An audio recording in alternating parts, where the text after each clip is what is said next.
Most people have no clue what a lobbyist really does. A lobbyist educates and informs. Our job is to go up there and tell a side of a story. And quite frankly, if you ever deviate from that story or lie to our legislator, you're not welcome back. So it doesn't do us any good to lie to anybody. The rhetoric that Melanie was talking about does not meet reality. You know, the Obama administration came out and said, no lobbyists in my administration. And then you grant a waiver. And then you grant another waiver. The second you grant a waiver, you lose credibility. Because what you've done is you've said, some lobbyists are good, but you know, we're going to make the decision on what lobbyists are good and what aren't. And this goes to, you know, Lee's point of for-profit versus non-profit lobbyists. I don't think there is a distinction.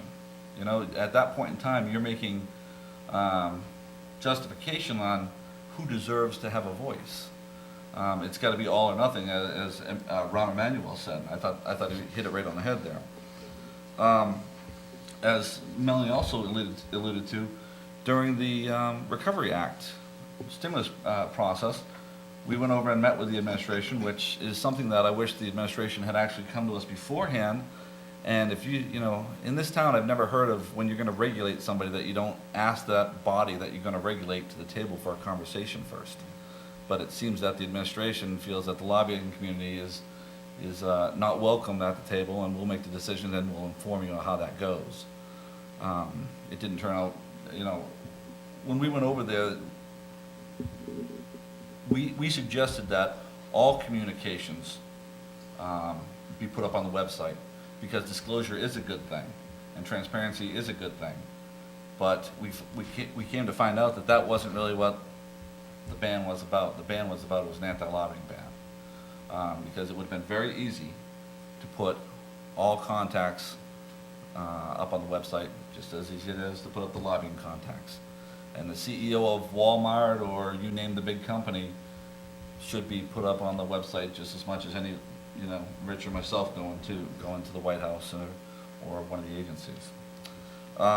You know, if you look at the White House, they've really kind of taken a hard stand on it and said, well, we've reduced the lobbying influence. You know, somebody in the White House, which I won't name either, came out and said, yes, we've reduced the influence of lobbyists here in Washington.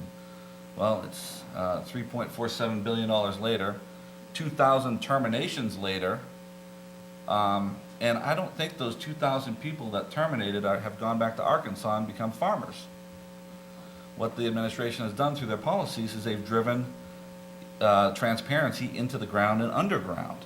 And that's a bigger concern for the American League of Lobbyists, because I honestly believe that if it walks like a duck and talks like a duck, it needs to be registered as a duck. Well, and fewer people paying dues. Well, that too, but yeah. But transparency is a very good thing. You know, I think too much sunlight, you know, I hear this all the time, well, sunlight is the ultimate disinfectant. Well, it also causes cancer.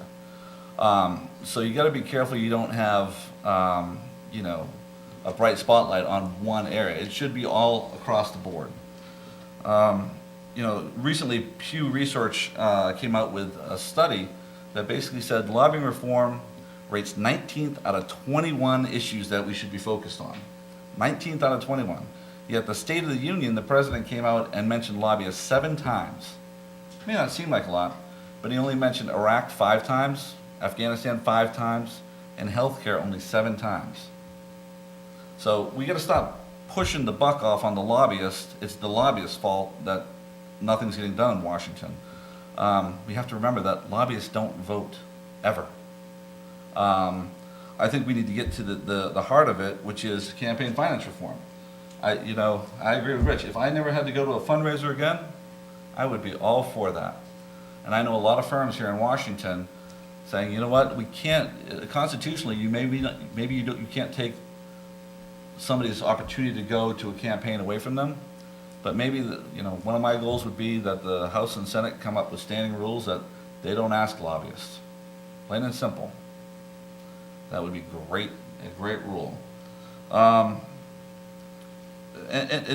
I'll end with this, but with the executive order that said you can't be a lobbyist in my administration if you served under your subject matter expertise, which left a lot of people on the sidelines that could contribute, you would think that a new administration coming in talking about change, you would want the best and the brightest on your team.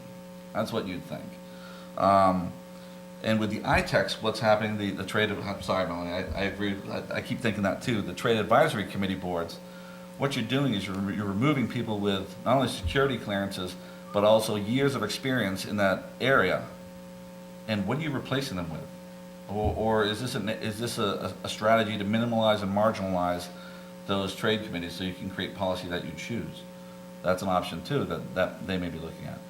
The bottom line is that lobbyists disclose more than anybody else, pretty much in the United States. We disclose how much we make, who pays us, what issues we're lobbying on. I'm a 46 long in case anybody's interested. And I think that's what we're going to get down to. So I'm all for transparency. I think there is, some of the proposals out there are a little too much and without Congress acting as well, I think they're unenforceable, therefore pointless.